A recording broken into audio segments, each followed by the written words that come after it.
रोकने का बहुत प्रयत्न किया, परंतु इन्होंने अपना हठ नहीं छोड़ा। आप शोक का त्याग कर दीजिए पिताश्री और मुझे बन जाने की आज्ञा दीजिए। मैं आपकी प्रतिज्ञा पूरी कर लेने पर आपके धर्म की रक्षा करके फिर से आपके श्री चरणों में लौट आऊंगा। आप शोक का त्याग कर दीजिए पिताश्री। राम, कैकेयी के लिए हुए वचनों से मैं बंधा हूं।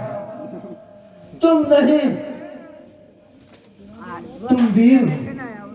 धर्म पूर्वक दिए गए इस राज्य को मेरा विरोध करके मुझसे छीन क्यों नहीं लेते? पिताश्री, मैं जानता था आप यही कहेंगे। मैं आपकी महानता को जानता हूँ। आप अपने यश, अपनी कीर्ति, सारे जीवन की तपस्या और अपने सत्कर्मों का बलिदान इसलिए कर देना चाहते हैं ताकि आपके पुत्र पर कोई अन्याय न हो। परंतु जिसका ऐसा महान पिता हो, उस पुत्र का तो भी यही कर्तव्य है कि अपने पिता की महानता पर कोई आंच न आने दे। चाहे मुझे पितृ आज्ञा उल्लंघन का दोष ही क्यों न लगे, परंतु वह कार्य मैं कदापि नहीं करूंगा जिससे आपके विमल कीर्ति को कलंक लगे। ठीक है पुत्र, मैं भी तुम्हारे साथ चलूंगा। पिताश्री, आप ही ने कहा था कि राजा प्रजा की धरोहर होती है। आप अपने प्रजा को इस समय निसहाय अवस्था में छोड़कर मेरे साथ नहीं जा सकते। सुख और दुख तो केवल मन की स्थिति का नाम है और मैंने अपने दुख को बन के सुखों की ओर आकर्षित कर भी दिया है। आप अपने प्रजा को छोड़कर मेरे साथ नहीं जा सकते पिताश्री। ठीक है, जैसे विधाता की इच्छा। शुभम, हमारी आज्ञा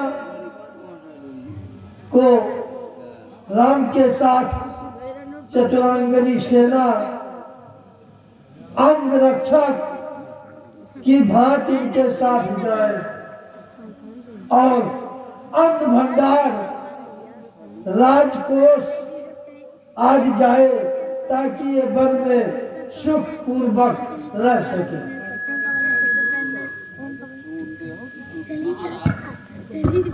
हेलो, महा के साथ चला जाएगा तो इस श्रीहीन, धनहीन और उजड़ी अयोध्या का राज्य मेरा पुत्र भरत कभी स्वीकार नहीं करेगा।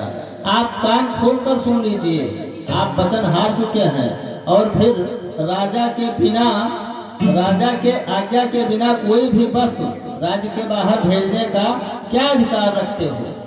ये पर अनुसार राम को तापस वेश में 14 वर्ष मुनियों की तरह वन में रहना है।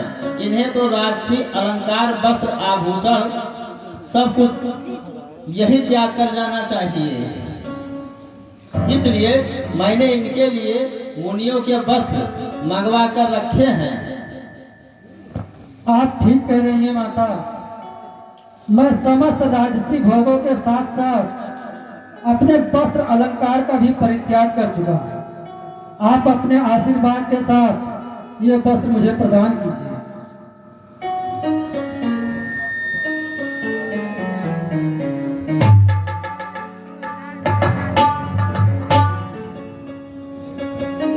बेटा, मुझसा न कठोर पिता पृथ्वी पर और कहीं होगा। तुम सभी आज्ञाकारी सुत जग में अन्यत्र नहीं होगा।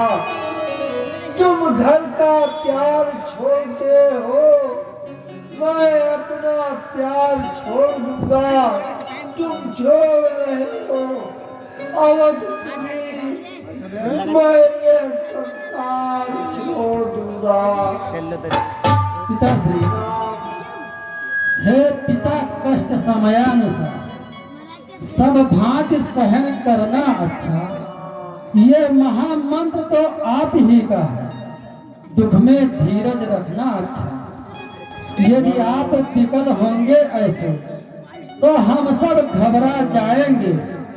आशीष प्रदान कीजिए हमको, हम कुशल सहित घर आएंगे। पिताश्री, आप शोक का त्याग कर दीजिए।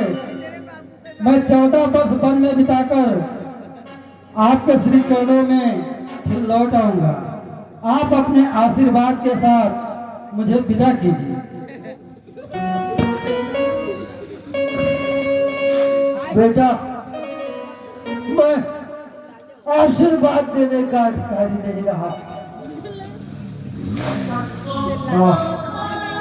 पिताश्री, आप जैसे आदर्श राजा और महान पिता पर हमें सदा गर्व रहेगा।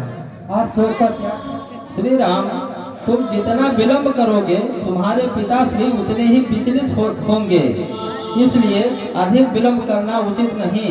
अब तुम शीघ्र ही वन के लिए। आप ठीक कह रही हैं माता।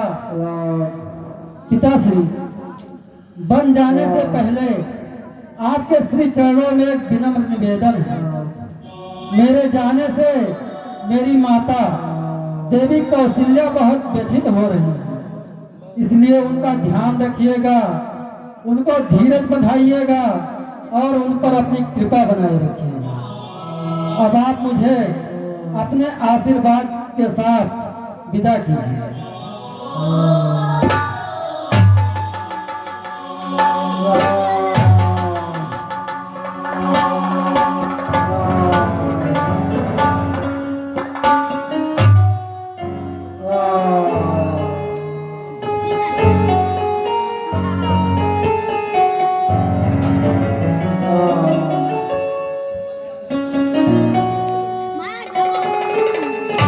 हेलो